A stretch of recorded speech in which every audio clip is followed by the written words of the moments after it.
مسلمان کا بھائی ہے، اور مسلمان کی یہ شان نہیں کہ مسلمان بھائی پر ظلم کرے یا اس کو ذلیل کرے یا اس کو حقیر کرے۔ پھر آقا نے 3 بار سینہ اقدس کی طرف اشارہ کیا، فرمایا تقویٰ یہاں ہے، تقویٰ یہاں ہے، تقویٰ یہاں ہے۔ اور آقا نے فرمایا کسی مسلمان کی بربادی کے لیے ہی کافی ہے کہ وہ اپنے مسلمان بھائی کو حقیر سمجھے، کسی کو کم نظر حقیر سمجھے، فرمایا اس کے لیے اتنا گناہ کافی ہے، یہی لے ڈوبے گا، اس کو یہی لے ڈوبے گا۔ اور جب مجلسوں میں بیٹھو، آداب مجلس، آقا نے فرمایا وسعت اور کشادگی پیدا کیا کرو۔ کوئی شخص، آقا علیہ السلام نے فرمایا، پیچھے سے گزر کر 2 بھائیوں کے درمیان آ کر نہ بیٹھے،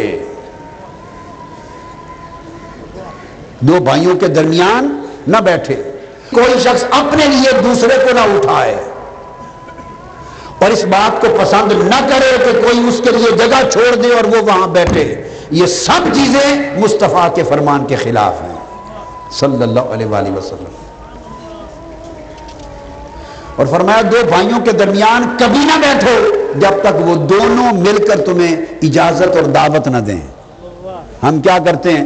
وضو کر کے چلتے ہیں، پیچھے سے چلتے چلتے سارے کراس لوگوں کے کندھوں سے اوپر چھلانگے لگاتے، آگے جا کے گھس کے بیٹھ جاتے ہیں،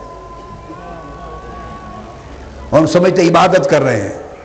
یہ تو عبادت خراب کر رہے ہیں، عبادت خراب کر رہے ہیں۔ عبادت، دین، ایمان، سلوک، طریقت، تصوف، روحانیت، سارا کا سارا حسن خلق میں ہے، حسن خلق میں ہے، عاجزی انکساری میں ہے، لوگوں سے محبت میں ہے، لوگوں کے حقوق کی ادائیگی میں ہے، لوگوں کے ساتھ بھلائی کرنے میں ہے۔ آخری حدیث بیان کر کے آج کا بیان ختم کرتا ہوں۔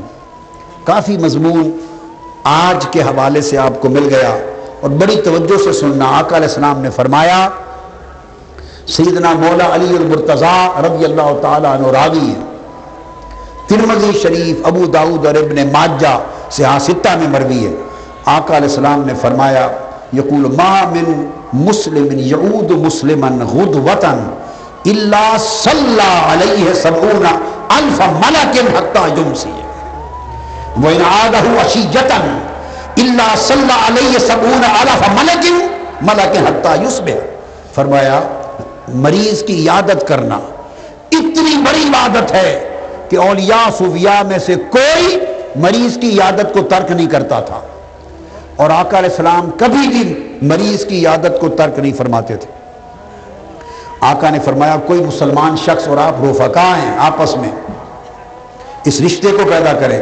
جب کسی مسلمان بھائی کی مریض کی عیادت کرنے جاتا ہے، مریض کی، اور فرمایا آقا علیہ السلام نے اگر صبح کسی مسلمان بھائی کی جا کے عیادت بیمار پرسی کرتا ہے، بیمار پرسی، فرمایا تو 70,000 ملائکہ شام تک اس کے لیے دعا کرتے رہتے ہیں، اس کی بخشش و مغفرت کے لیے دعا کرتے رہتے ہیں، اس کے لیے اللہ سے برکت طلب کرتے رہتے ہیں، بخشش طلب کرتے رہتے ہیں، اس پر صلاۃ پڑھتے رہتے ہیں، اور صلاۃ پڑھنے کا مطلب اس کے لیے دعا کرتے رہتے ہیں۔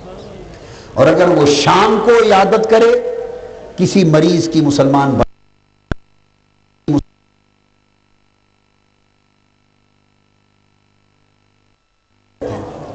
اور آقا علیہ السلام نے یہ فرمایا، اور یہ حدیث قدسی ہے، آقا نے فرمایا کہ قیامت کے دن اللہ تعالیٰ کسی بندے سے پوچھے گا،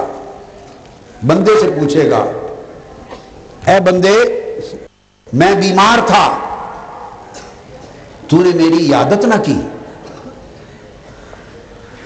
بندہ عرض کرے گا باری تعالیٰ تو رب العالمین ہے، تو کیسے بیمار ہو سکتا ہے اور تیری عیادت کیسے ممکن ہے؟ اللہ پاک فرمائے گا کہ تو نے دیکھا نہیں وہ تیرا مسلمان بھائی وہ شخص بیمار تھا، اگر تو اس کی عیادت کرنے چلا جاتا، اللہ پاک فرمائے گا کہ اگر تو اس بیمار بھائی کی عیادت کو کرنے چلا جاتا تو مجھے خود وہیں پا لیتا۔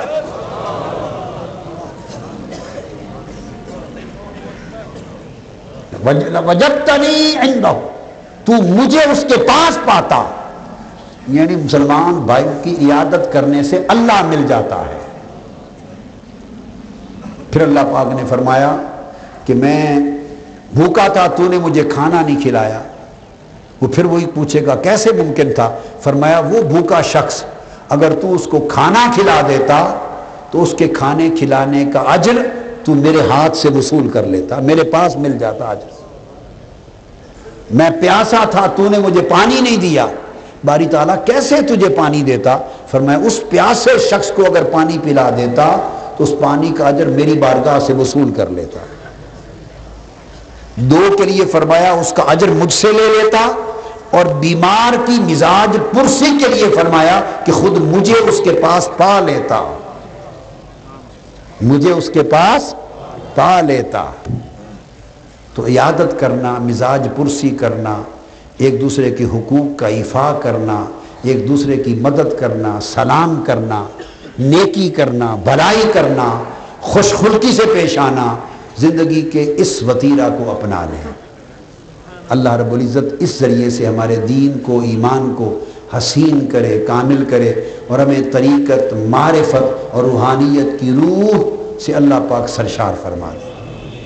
یہ اللہ پاک ہم سب پر اپنا لطف و کرم فرمائے۔ وما